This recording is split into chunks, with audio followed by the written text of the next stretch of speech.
नमस्कार, मी प्रणाली भोसले. माझे कोकणच्या प्राईम टाइम बुलेटिनमध्ये आपल्या सर्वांचं मनपूर्वक स्वागत करते. बुलेटिनला सुरुवात करण्याआधी पाहुयात हेडलाईन्स.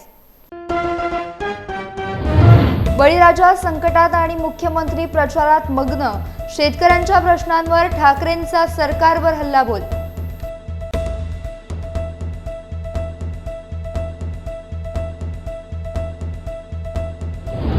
इंडियन ऑइल विरोधात दुतुम ग्रामस्थ आक्रमक. स्थानिक बेरोजगारांना नोकरी देण्याची मागणी.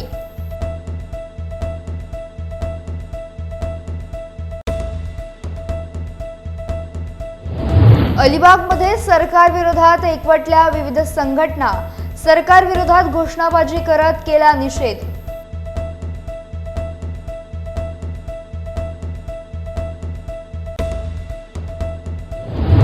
आणि मालवण येथे 4 डिसेंबरला नौसेना दिन होणार साजरा. सुरक्षिततेच्या दृष्टिकोनातून मालवणमधील समुद्र किनारे आजपासून पर्यटनासाठी बंद.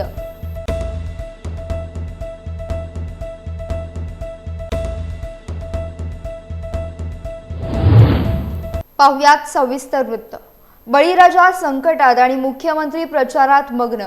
आज त्यांची खरी गरज शेतकऱ्यांना आहे असं म्हणत मुख्यमंत्र्यांच्या तेलंगणा दौऱ्यावरून उद्धव ठाकरेंनी टीका केली आहे. शेतकऱ्यांवर आसमानी संकट कोसळलं असताना स्वतःला गरीब शेतकऱ्यांचा मुलगा म्हणणारे मुख्यमंत्री तेलंगणा राज्यात निवडणुकांच्या प्रचाराला गेले असं म्हणत उद्धव ठाकरेंनी मुख्यमंत्री एकनाथ शिंदेंवर निशाणा साधलाय. मुंबई व्यतिरिक्त संपूर्ण महाराष्ट्रामध्ये बऱ्याचशा भागामध्ये या अवकाळी पावसाने आणि गारपिटीने शेतकऱ्यांचं प्रचंड नुकसान झालेलं आहे. माझ्या प्राथमिक माहितीप्रमाणे उत्तर महाराष्ट्र, विदर्भ, मराठवाडा या भागामध्ये जवळपास 1 लाख हेक्टर शेतीचं नुकसान झालेलं आहे. उत्तर महाराष्ट्रामध्ये तर गारपिटीने संपूर्ण द्राक्षाच्या बागा आणि कांद्याचं जे काही पीक होतं, यावेळेला खरीपाची लागवड कांद्याची थोडी उशिरा सुरू झाली होती सप्टेंबरमध्ये. म्हणजे डिसेंबरला हा कांदा काढणीला आला असता तो पण गेला. एक तर गेल्या मोसमामध्ये केंद्राच्या नाठाळ किंवा नाकर्ते विचित्र धोरणामुळे कांदा शेतकरी रडकुंडीला आला होता. आता कांदाच गेला, त्याच्यामुळे करणार काय? बरं, हे सगळं बघितल्यानंतर मी सुद्धा 2.5 वर्ष मुख्यमंत्री होतो आणि काही गोष्टी मुख्यमंत्र्यांना बसल्या जागेवरती येतात. म्हणजे माहिती जी असते ती बसल्या जागेवरती, काय फिरण्याची गरज नसते. आज जे मुख्यमंत्री जे आहेत असंविधानिक, ते स्वतःचं घर सोडून इतरांची घरं धुंडळत आहेत. म्हणजे आज सुद्धा मुख्यमंत्री कुठे आहेत असं जर विचारलं तर माझ्या माहितीप्रमाणे ते तेलंगणाला गेलेत. तेलंगणाला जाऊन काय प्रचार करणार, कुठल्या भाषेत बोलणार, काय ते सुरत, गुवाहाटी, गोवा कसं त्यांचं हे चोरटेपणाचा सगळा जो काय प्रवास आहे तो तिथल्या लोकांना सांगणार आहेत का? स्वतःचं घर न सांभाळता दुसऱ्याच्या घरामध्ये डोकावणारे हे भुरटे हे राज्याला न्याय देऊ शकत नाही आहेत. एक तर राज्य असंच पडलेलं आहे वाऱ्यावरती. म्हणजे एक फुल 2 हाफ, दुसरे 2 हाफ कुठे आहेत काहीच कल्पना नाही आहे. कारण मधल्या काळामध्ये सुद्धा दुसरे हाफ होते ते छत्तीसगडला का मध्य प्रदेशला प्रचाराला गेले होते. आज कुठे गेलेत ते कल्पना नाही. दुसरे ज्यांच्यामध्ये डेंग्यू झाला होता ते कुठे आहेत त्याची माहिती नाही आहे. मग शेवटी ह्या राज्याचा मायबाप कोण आहे? विशेष म्हणजे मी जे मगाशी सांगत होतो की काही गोष्टी या मुख्यमंत्र्यांना माहिती मिळत असते. ती माहिती अशी आहे की साधारणतः गेल्या काही दिवसांपूर्वीच आपल्या हवामान खात्याने एक इशारा दिला होता की या काळामध्ये अवकाळी पाऊस होऊ शकतो, गारपीट होऊ शकते. काय केलं मंत्रिमंडळाने, काय केलं मुख्यमंत्र्यांनी? आपल्या कृषी मंत्र्यांनी असं मध्ये जाहीर केलं होतं, धनंजय मुंडे, की दिवाळीपूर्वी पीक विमा योजनेची अग्रिम रक्कम ही शेतकऱ्याच्या खात्यात गेली नाही तर मी दिवाळी साजरी करणार नाही. मला तर काय ते नंतर दिसले नाही. दिवाळीमध्ये फटाक्यांचा आवाज ऐकू आला, पण मुंडेंचा आवाज कुठे ऐकू नाही आला. त्यांनी कुठे फटाके वाजवले मला काही त्याची माहिती नाही आहे. मग शेतकऱ्यांना पीक विमा योजनेची अग्रिम का होईना रक्कम मिळाली का? त्यांच्या खात्यात जमा झाली का? मिळाली असेल तर किती मिळाली, किती जणांना मिळाली? आणि जी काही माहिती आहे ते काही जणांची तर थट्टा झालेली आहे. 20-20 रुपयाचे चेकसुद्धा मिळालेले आहेत. मग कारभार कुठे? हे पूर्णपणे स्वतःची खुर्ची सांभाळण्यासाठी जेवढ्या दिल्ली वाऱ्या करतायत तेवढं हे जरा यांच्यावरती काय बोलल्यानंतर आमचे मुख्यमंत्री जे आहेत गद्दार ते गळा काढतात की गरीब शेतकऱ्याचा मुलगा, गरीब शेतकऱ्याचा मुलगा. आदर आहे, तुमच्या शेतीबद्दल आदर आहे, पण गरीब शेतकऱ्याची पंचतारांकित शेती, ज्या शेतीमध्ये हे हेलिकॉप्टरने जातात, मी तर म्हणतो अशी शेती आणि असं वैभव माझ्या साध्या साध्या आणि छोट्या शेतकऱ्याला सुद्धा लाभो, ही मी देवाच्या चरणी प्रार्थना करतो की इतर कोणाचंही शेत असं नसेल पंचतारांकित. आणि शेतकरी बिचारा त्याची पायवाट तुडवत जातो, रात्री अपरात्री वीज नसताना शेतीमध्ये पाणी द्यायला जातो, मग त्याला सर्पदंश होतो, विंचू चावतो. असं या पंचतारांकित शेतीमध्ये होत नाही, पण तिकडे जाऊन गळा काढतात. मग ह्या शेतकऱ्याच्या पुत्राने पंचतारांकित शेतीमधनं ह्या शेतकऱ्यांची चिंता का ते वाहत नाही आहेत. आणि हे जे रेवडीबाज आहेत भाजपवाले, इतर राज्यांमध्ये निवडणुका असताना रेवडी उडवत आहेत. आम्ही तुम्हाला आम्ही ती इलेक्शन कमिशनकडे विचारणा केली, त्याचं उत्तर यायचं आहे की रामलल्लाचं दर्शन, ह्याचं दर्शन, त्याचं दर्शन. अहो, तुमचं दर्शन शेतकऱ्याला कधी देणार? तुम्ही जे काय तिथे रेवड्या उडवत आहेत, 400 रुपयात गॅस सिलेंडर, इतक्या रुपयात हे देणार, तितक्या रुपयात ते देणार. मग महाराष्ट्राने काय तुमचं पाप केलेलं आहे? महाराष्ट्रामध्ये निवडणुका आल्यानंतर तुमच्या तिजोरीची दारं उघडल्यासारखी दाखवणार, पण तोपर्यंत माझ्या महाराष्ट्रातल्या शेतकऱ्याचं आणि इथून एकूण महाराष्ट्राचं जे काय संपूर्ण वाट लागणार आहे त्याची जबाबदारी तुम्ही घेणार आहात की नाही? आणि मध्ये मला खरंच एक प्रश्न मला पण पडला, मला वाटतं त्या प्रियांकानी विचारला की आपले प्रधानमंत्री क्रिकेटच्या फायनलला जातात पण मणिपूरमध्ये जात नाहीत. मग तोच प्रश्न माझा असा आहे की आमचे मुख्यमंत्री आहेत, पंतप्रधान आहेत, गृहमंत्री आहेत, त्यांना सगळ्यांना बाकीच्यांवरती दमदाट्या करायला वेळ आहे, इतर राज्यात प्रचार करायला वेळ आहे, इतर राज्यात रेवडी उडवायला वेळ आहे. पण माझ्या महाराष्ट्रातल्या शेतकऱ्याच्या पाठीवरती हात फिरवायला ते कधी येणार? हा एक प्रश्न आहे. कारण ही आता जी प्राथमिक माहिती मी तुम्हाला दिलेली आहे, साधारणतः 6च्या आसपास काहीतरी जीव गमावले गेलेले आहेत आणि 100च्या आसपास जनावरांची प्राणहानी झालेली आहे. यांचं काय करणार? आणि सगळ्यात महत्त्वाचा विषय की मुख्यमंत्री स्वतःचं घर सोडून घरोदारी फिरतायत. सरकार आपल्या दारी, यार पण कोणाच्या दारी जाते तुम्ही? तिकडे दुसऱ्या राज्यात जाते, त्या राज्याला काय मुख्यमंत्री नाहीत? स्वतः पंतप्रधान तिकडे विश्वगुरू आल्यानंतर हे तिकडे जाऊन काय आणखीन दिवे लावणार आहेत? तुम्ही स्वतःचं राज्य, स्वतःचं घर का नाही सांभाळत?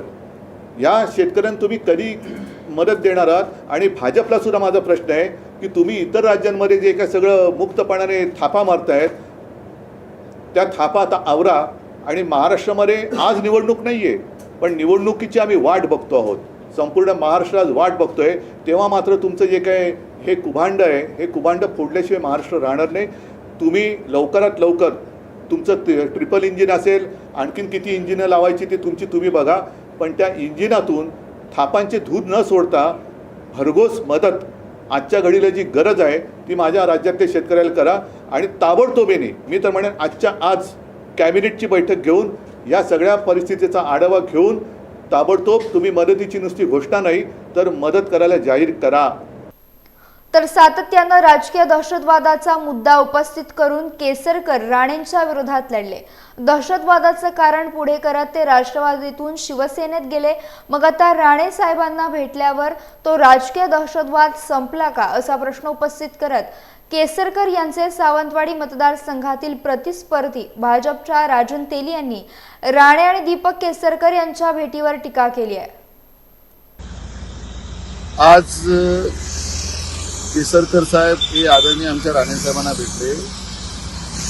राणे साहेबांना भेटले आम्हाला निश्चितपणे आनंद आहे, कारण आमच्या पार्टीच्या नेत्यांना भेटले. पण त्याचबरोबर केसरकर साहेबांनी, राणे साहेबांनी, आम्ही त्यांच्या बरोबर कार्यकर्ते जे काम करत होतो त्यांच्या दहशतवादावर सातत्याने त्यांनी टीका केली होती. मी फारकत का घेतोय, राष्ट्रवादीतनं शिवसेनेत का गेले, तर त्यांनी त्यावेळी दहशतवाद हे कारण पुढे केलेलं होतं. अनेक या गोष्टी बोलता येतील, वेंगुर्ल्यामधलं, सावंतवाडीमधल्या अनेक गोष्टी बोलता येतील. केसरकर यांना निवडणूक जवळ आली की मग भारतीय जनता पक्षाचे नेते या ठिकाणी दिसतात. पण मला एका गोष्टीचा आनंद निश्चितपणे आहे की आमच्या नेत्यांना त्या ठिकाणी भेटले आणि ह्या माध्यमातून सिंधुदुर्गातला दहशतवाद संपला हे आता या ठिकाणी मला वाटायला सुरुवात झाली ते केसरकर भेटल्यानं. मराठी पाट्या लावण्यासाठी सर्वोच्च न्यायालयानं दिलेली मुदत संपल्यानंतर राज्यभरात मनसेने आस्थापनांवर मराठी पाट्या लावण्यासंदर्भात आक्रमक भूमिका घेतल्याचं पाहायला मिळत आहे. आज नवी मुंबई येथे मनसैनिकांनी मराठी पाट्यांसाठी आंदोलन छेडलं. जिथे मराठी व्यतिरिक्त अन्य भाषेत पाट्या दिसल्या त्यांना काळे फासले आणि संबंधित व्यापारी आणि आस्थापनांच्या प्रमुखांशी चर्चा करत पुढील 2 दिवसात मराठी पाट्या लावण्याची विनंती केली आहे. तसेच 3 दिवसात मराठी पाट्या लागल्या नाहीत तर तीव्र आंदोलनाचा इशारा मनसैनिकांकडून देण्यात आलाय. मराठी पाट्यांवरून नवी मुंबईत देखील महाराष्ट्र नवनिर्माण सेना आक्रमक झाल्याचं पाहायला मिळालं. मनसैनिकांनी नवी मुंबईतील काही मॉलमध्ये जात जोरदार घोषणाबाजी केली. यावेळी मनसे कार्यकर्त्यांनी मॉल प्रशासनाला मराठी पाट्या का लावल्या नाहीत असा जाब विचारलाय. तसेच पुढील 2 दिवसात मराठी पाट्या लावा अन्यथा मनसे स्टाईलने आंदोलन छेडू असा इशारा मनसे कार्यकर्त्यांनी दिलाय. आपण बघतो की मनसेने 2008 पासून आंदोलन मनसेचं चालू आहे. इथल्या ज्या दुकानावरील पाट्या असतील त्या मराठीत असाव्यात असं आंदोलन मनसेचं मागच्या 15 वर्षापासून चालू आहे. 2022ला महाराष्ट्र सरकारने नियम चेंज केला आणि त्यामध्ये असा बदल केला की 10पेक्षा कमी कामगार असतील तेथेही तिथल्या दुकानाची पाटी ही ठळक अक्षरात मराठीमध्ये पाहिजे. पण आपण बघतोय की त्याच्याविरुद्ध ही महाराष्ट्रातील व्यापारी सुप्रीम कोर्टात गेले आणि सुप्रीम कोर्टाने त्यांना फेटाळलं. 25 सप्टेंबरला सुप्रीम कोर्टाने निकाल दिला की 2 महिन्यामध्ये तुम्ही महाराष्ट्रातील दुकानावर पाट्या मराठीत करा. 25 नोव्हेंबरला 2 महिन्याची यांची डेडलाईन संपलेली आहे तरी यांनी सुप्रीम कोर्टाच्या ऑर्डरची दखल नाही घेतलेली. म्हणून मनसेने आज ह्या मॉलमध्ये धडक दिलेली आहे आणि मनसेने ह्यांना बजावलेलं आहे की जोपर्यंत हे जे इंग्लिश बोर्ड आहेत हे जोपर्यंत तुम्ही खाली उतरवत नाही तोपर्यंत मनसेचा कार्यकर्ता या मॉलच्या बाहेर जाणार नाही. उरण तालुक्यातील धुतुम ग्रामपंचायत हद्दीत असणाऱ्या इंडियन ऑइल टँकिंग अर्थात इंडियन ऑइल अदानी व्हेंचर्स या कंपनीत गेल्या 25 वर्षात स्थानिक भूमिपुत्रांना नोकरीत सामावून न घेता सतत परप्रांतीयांना नोकरीत स्थान दिल्यानं स्थानिक भूमिपुत्र अजूनही बेरोजगार राहिल्यात. पर्यायानं या कंपनी प्रशासनाने स्थानिक तरुणांना तात्काळ रोजगार द्यावा या प्रमुख मागणीसाठी कंपनी विरोधात 20 नोव्हेंबरपासून धुतुम ग्रामपंचायत आणि ग्रामस्थांतर्फे आमरण उपोषण सुरू झालंय. आज या आंदोलनाचा 9वा दिवस असून बेरोजगारांना जोपर्यंत नोकरी मिळत नाही तोपर्यंत लढा सुरूच ठेवणार असा धुतुम ग्रामस्थांचा निर्धार आहे. 9वा दिवस आहे. सिडको प्रशासनाला आमची काळीच पडलेली नाही. आज 9वा दिवस आहे. इथे याच्यात 7 महिला आहेत. त्या आमरण उपोषण म्हणजे आता तुम्हाला माहितीच आहे पाण्यावरच आहोत आम्ही. आजचा महिलांची तरी दखल घ्यायला पाहिजे सरकारने. काय नक्की तुमची मागणी आहे? मागणी आमची काहीच नाही. आमची मुलं जी आमची प्रकल्पग्रस्तांची जागा गेलेली आहे ना त्याच्यात आमची फक्त मुलांना सामावून घ्यायची एवढीच आमची मागणी आहे. दुसरं काहीच मागणी नाही. प्रशासनाकडून काही आलेलं आहे किंवा कंपनीकडून तुम्हाला? काहीच नाही. अद्याप आम्हाला पाहिजे असा प्रतिसाद मिळालाच नाही त्यांच्याकडून काहीच. तर लाजिरवाण्यासारखी गोष्ट आहे की आज महाराजांच्या भूमीवर या महिलांना उतरायला लागलं आहे. आज आम्हाला 20 तारखेपासून आम्ही उपोषणाला बसलो. आज 9वा दिवस लागला आहे आम्हाला उपोषणाला. तरी कुठल्याही प्रकारचा प्रतिसाद दिलेला नाही कंपनीने. आज 3 बैठका झाल्या त्यांच्या. 3ही बैठकीत त्यांनी नकारात्मक प्रतिसाद दिलेला आहे आम्हाला. एकही सकारात्मक भूमिका घेतलेली नाही त्यांनी. दररोज येऊन त्यांची सिक्युरिटी गार्ड येतात, आमची शूटिंग करून जातात, पण आतमधून असा काही प्रतिसाद देत नाहीत आम्हाला. आज मला महाराष्ट्र शासनाला आता विनंती करायची आहे की त्यांनी आमची दखल घ्यावी आणि जो काही निर्णय तो द्यावा लवकर लवकर. आम्हाला फक्त एकच विनंती आहे की माझी प्रकल्पग्रस्त शेतकऱ्यांसाठी 100% आम्हाला न्याय मिळावा एवढीच इच्छा आहे. ही जी समोर जी दिसते company Indian oil Adani venture limited, ही कंपनी 57 एकर जागामध्ये वसलेली आहे. त्याच्यामध्ये 83 शेतकऱ्यांची जमीन ॲक्वायर झालेली आहे. ही जमीन ॲक्वायर सिडकोनी करून ती आयोटील कंपनीला व्यवसायासाठी दिलेली आहे. ह्या कंपनीमध्ये सुरुवातीला 1998ला 60% होत्या. त्यावेळी धुतुम गावचे 25 प्रकल्पग्रस्तांना नोकरीत घेण्यात आले. आज 23 वर्षानंतर एकही प्रकल्पग्रस्ताला नोकरी नव्याने देण्यात आली नाही. आम्ही वारंवार त्यांच्याकडे पत्रव्यवहार केला परंतु कंपनीची अजिबात म्हणजे एकदम निगेटिव्ह भूमिका आहे. वरिष्ठ पोलीस निरीक्षक उरण आणि माननीय तहसीलदार साहेब तसेच प्रांत साहेब यांच्या अध्यक्षतेखाली 3-4 मीटिंग झाल्या परंतु त्याच्यामध्ये काहीच फैसला झाला. या आमच्या जमिनी आहेत या शेतकऱ्यांच्या अक्वायर केलेल्या आहेत. याच्यावर ते स्थानिक याची व्याख्या लावतात.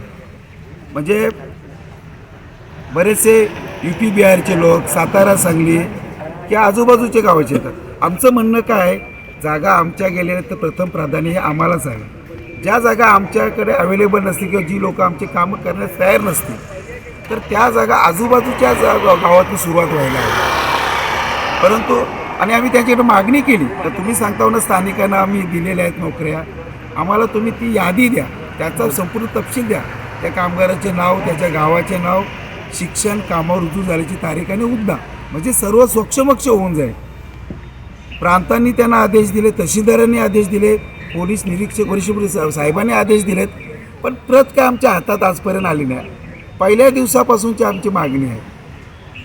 आमचं म्हणणं काय, आमची लोक कामाला तयार असेल तर आम्हाला त्या नोकऱ्या पाहिजेतच. इथं नाप्त्यासारख्या अतिसंवेदनशील पदार्थाची देखील हाताळणी केली जाते. आम्हाला दीपावलीमध्ये पत्रक आले की फटाक्याची आतिषबाजी करताना काळजी घ्या, म्हणजे धोका जास्त आमच्या धुतुम गावाला आहे ना. आम्ही अणुबॉम्बच्या वर बसलेलो आहोत, भोपाळवाला आमचा वेळ लागणार नाही आणि नोकऱ्या तुम्ही बाहेरच्या न देणार कसं काय चालणार. राष्ट्रीय आरोग्य अभियान कंत्राटी अधिकारी आणि कर्मचारी समायोजन कृती समिती जिल्हा रायगडच्या वतीनं 25 ऑक्टोबर 2023 पासून काम बंद आंदोलन पुकारण्यात आलंय. कायम सेवेत सामावून घेणे आणि वेतनातील तफावत दूर करावी या मागण्यांसाठी गेले अनेक दिवस हे आंदोलन सुरू आहे.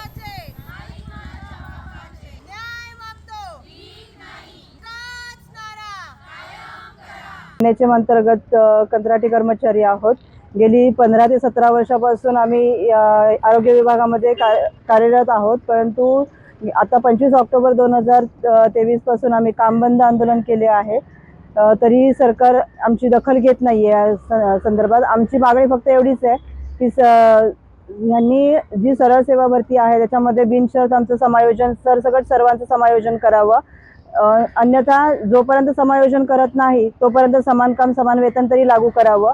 एवढीच आमच्या या 2 मागण्या आहेत. गेली 2012 पासून आम्हाला हे सरकार सतत आश्वासनं देत आहे, पण आश्वासनांची पूर्तता आजपर्यंत त्यांनी केलेली नाही आहे. आणि आजपर्यंत आम्ही जे 25 ऑक्टोबर पासून बेमुदत काम बंद आंदोलन केलं आहे, हे ऑल महाराष्ट्रामध्ये सगळ्या जिल्ह्यांचं मिळून काम बंद आंदोलन चालू आहे. तरी देखील सरकार आमची दखल घेत नाही आहे.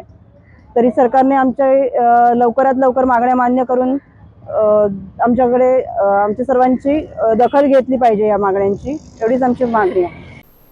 तर विविध मागण्यांसाठी वेगवेगळ्या संघटना अलिबागमध्ये एकवटल्या. मोदी सरकार विरोधात घोषणा देत गोंधळपाडा ते जिल्हाधिकारी कार्यालयापर्यंत मोर्चा काढण्यात आला. यावेळी केंद्र सरकार विरोधात घोषणाबाजी देखील करण्यात आली. संयुक्त किसान मोर्चा आणि कामगार संघटना संयुक्त कृती समिती यांच्या संयुक्त विद्यमानं हा मोर्चा मंगळवारी निघाला. या आंदोलनामध्ये उल्का महाजन, महेंद्र घरत, महिला किसान अधिकार मंचच्या डॉक्टर वैशाली पाटील, शेतकरी कामगार पक्ष पेणचे RK पाटील, सरकारी कर्मचारी शिक्षक समन्वय समितीचे कैलास चौलकर, अखिल भारतीय किसान सभेचे रामचंद्र म्हात्रे, संजय ठाकूर, विरार अलिबाग कॉरिडॉर बाधित शेतकरी संघर्ष समिती, अलिबाग भारतीय जनवादी महिला संघटनेच्या हेमलता पाटील, अलिबाग विरार कॉरिडॉर संघटना उरणचे रवींद्र कासूकर, सोपान सुतार, गेल पाईपलाईन प्रकल्प बाधित संघटना अशा वेगवेगळ्या संघटनांचे पदाधिकारी, प्रतिनिधी, कार्यकर्ते, अंगणवाडी सेविका, आशा वर्कर यांच्यासह असंख्य महिला, पुरुष कामगार, शेतकरी, आदिवासी कर्मचारी सहभागी झाले होते. आज आपण शेतकरी, कामगार, सर्व जे पीडित कष्टकरी आहेत त्यांचा आज मोर्चा हा जिल्हाधिकारी कार्यालयावर आणलेला आहे. मुंबईमध्ये या मोर्चाची परमिशन मागितली होती, परंतु हे जे खोके सरकार आहे त्यांनी ही परवानगी नाकारली. निश्चितपणे जो खरा जनतेचा रोष आहे तो आज या आपल्या मोर्चातून आपण दिसत आहे. ज्या पद्धतीने अंगणवाडी कर्मचारी आहेत, अनेक सरकारी प्रकल्प या रायगडमध्ये आले, लाखो एकर जमीन सरकारने इथे घेतलेली आहे आणि हा जे भाताचा कोठार असलेला जिल्हा आहे तो आज फक्त आपण नलिकाग्रस्त झाला. याच्यामध्ये आपण पाहिलं असेल तर अनेक कारखान्यांचं सांडपाणी येऊन लोकांना पाणी प्यायला मिळत नाही. प्रदूषित करण्याचा रायगड त्यांनी प्रयत्न केलेला आहे आणि म्हणून लोकांचं म्हणणं आहे का आता जे सरकार 10 वर्ष सत्तेवर आहे, ज्या पद्धतीने त्यांनी खोटी आश्वासनं दिली, 15-15 लाख रुपये देऊ, 2 कोटी वर्षाला नोकरी देऊ, त्याच्यामध्ये सबसेल हे सरकार अपयशी झालेलं आहे. आणि त्याचा रोज जसं प्रत्येक कारखाना JNPT पासून BPCL पासून सगळे कारखाने जे आहेत ते त्यांनी त्याचं खाजगीकरण केलं आहे आणि खाजगीकरणामध्ये काय आलेलं आहे तर 12,000 आणि 15,000 पगार आणि ज्याच्यामध्ये उदरनिर्वाह सुद्धा माणूस करू शकत नाही अशा प्रकारची कंत्राटी कामगारांच्या आज योजना इथं त्यांनी लावलेल्या आहेत आणि त्याचा प्रचंड असंतोष आहे तो जनतेमध्ये दिसत आहे। यावेळी हे सरकार बदललं पाहिजे आणि त्याच्यासाठी हा फार मोठा संघर्ष आज सर्व पक्ष एकत्र आहेत। इंडिया आघाडी सर्व फेडरेशन जे आहेत कामगार संघटना ते एकत्र आले आहेत आणि ते आज लढत आहेत की मोदी हटाव देश बचाव, मोदी हटाव संविधान बचाव। संविधान जर वाचवायचं असेल तर या देशामधून मोदी सरकार गेलं पाहिजे, भांडवलदारांचं सरकार गेलं पाहिजे। याला जनतेशी आणि कष्टकऱ्यांशी यांना काही देणं घेणं नाही। लोकशाहीची व्याख्या जी आहे of the people by the people for the people, लोकांनी लोकांसाठी चालवलं राज्य, याचा विसर या सरकारला पडलाय। त्यांना वाटतं आम्ही मालक आहोत। ईडी आणि CBI आणि न्याय व्यवस्था मीडिया सगळे स्तंभ त्यांनी विकत घेतले आहेत आणि त्याच्या माध्यमातून ते राज्य करत आहेत आणि त्यांना आज दाखवून दिलं पाहिजे का देशावर कोणीही हुकुमशाही पद्धतीने राज्य करू शकत नाही। पुन्हा आज ही जनता पेटलेली आहे। जनता आज फक्त नुसतं रायगड जिल्ह्यात नाही प्रत्येक तहसील कार्यालयावर ज्या महाराष्ट्रामध्ये आज महात्मा ज्योतिबा फुल्यांचा जो आसूड आहे शेतकऱ्यांचा तो ओढण्याचा आज प्रयत्न या निमित्तानं केलेला आहे आणि निश्चितपणे याचा परिणाम येणाऱ्या निवडणुकीमध्ये होईल आणि 100% मोदीचं सरकार हे 24 मध्ये नसणार आहे। तर 4 डिसेंबर रोजी सिंधुदुर्ग जिल्ह्यात होणाऱ्या नौसेना दिनाच्या पार्श्वभूमीवर सिंधुदुर्ग जिल्ह्यातील मालवण बंदर हद्दीतील समुद्रकिनारी पर्यटनास आजपासून बंदी घालण्यात आली आहे।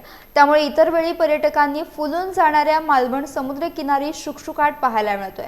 नौसेना दिनाच्या निमित्तानं पंतप्रधान नरेंद्र मोदी, राष्ट्रपती द्रौपदी मुर्मू येणार असल्यानं सुरक्षिततेच्या दृष्टीनं येथील पर्यटन आजपासून बंद करण्यात आलं आहे। मालवण बंदर हद्दीतील मासेमारी, समुद्री वाहतूक, समुद्री खेळ यावर देखील बंदी घालण्यात आली आहे। त्यामुळे मालवण समुद्र किनारा पर्यटकांचा आनंद लुटण्यासाठी येत असलेल्या पर्यटकांचा हिरमोड झाल्याचं पाहायला मिळते।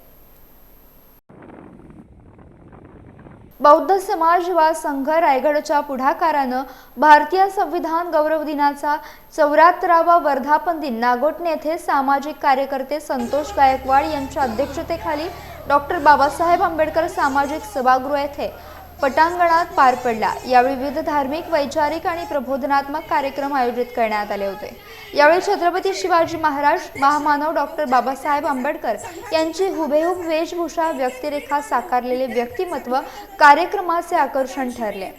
संविधान गौरव दिनानिमित्त नागोठणे शहरातून संविधानाच्या प्रतिमेची भव्य रॅली काढण्यात आली। यावेळी मुंबई उच्च न्यायालयाचे वकील ॲडव्होकेट किरण चन्ने, ॲडव्होकेट आशिष इंगळे यांनी भारतीय संविधानाचं महत्त्व आणि पैलू अभ्यासपूर्ण तसेच सविस्तर पद्धतीनं उलगडून दाखवले। कोकण नेते VK जाधव यांचा कोकण रत्न पुरस्कारानं सन्मान करण्यात आला। सुप्रसिद्ध गायक संकेत कांबळे यांनी प्रबोधनात्मक कार्यक्रम पार पडला।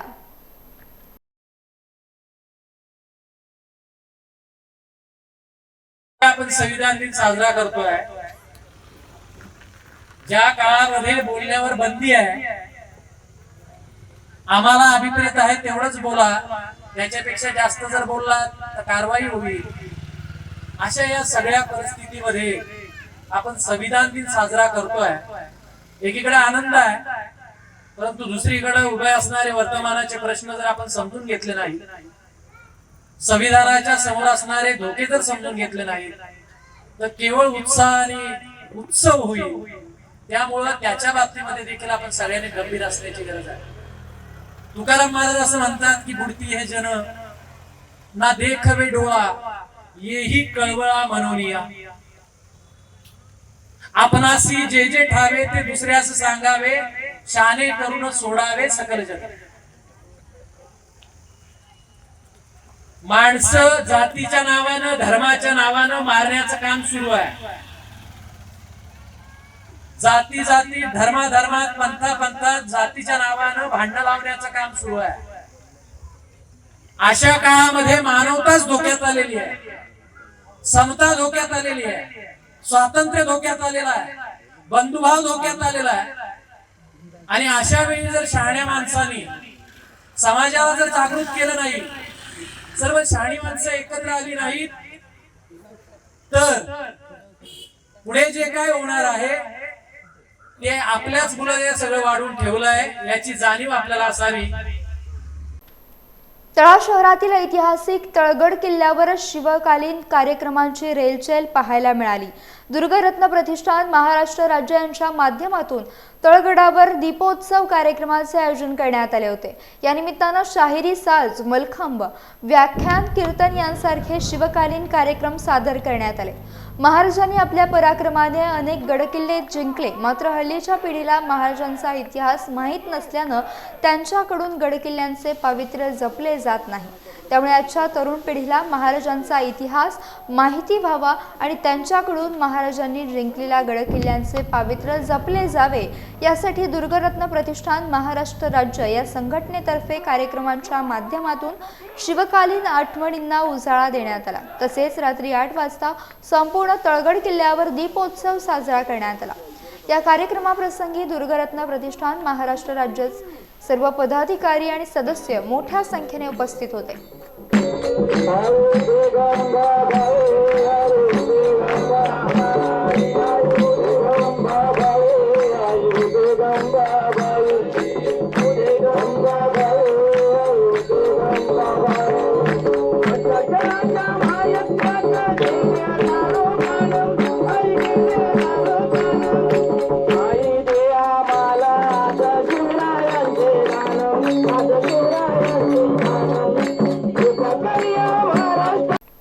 यासह बुलेटिनमध्ये वेळ झाली इथेच थांबण्याची. भेटूयात नवीन बुलेटिनसह. तोपर्यंत तुम्ही कुठेही जाऊ नका. पाहत रहा फक्त माझे कोकण.